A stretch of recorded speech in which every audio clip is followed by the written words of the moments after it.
மாமா சாப்பாடு சூப்பராக இருந்துச்சுல? ஆமாம் ஆமாம், நல்லா செம்மையாக இருக்குல்ல இன்னைக்கு.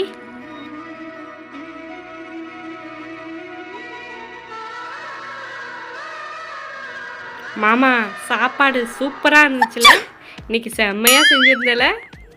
ம் மாமா இன்னைக்கு மதிய சாப்பாடு சூப்பராக இருந்துச்சு.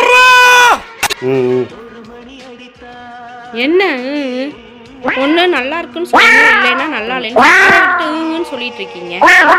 ஏடி செஞ்சது தயிர் சாதம், இதில் நல்லா இருக்குல்லன்னா என்ன நல்லா இருக்கு? சாப்பாடு மட்டும் செஞ்சேன், 10 ரூபா தயிர் பாக்கெட் நான் தான் வாங்கிட்டு வந்தேன். அதை சோத்தில் பரட்டி கொடுத்துட்டு என்னமோ பிரியாணியை செஞ்சு கொடுத்த மாதிரி நல்லா இருக்குல்லன்னு சொல்லிட்டு மதியானத்துல இருந்து மனுஷனை டார்ச்சர் பண்ணுற. தயிர் சாதம் நல்லா தானே இருந்துச்சு. இப்படியே தயிர் சாதமாக செஞ்சு போட்டிங்கன்னா பிரியாணிக்கு வெளியில் தான் போகணும்.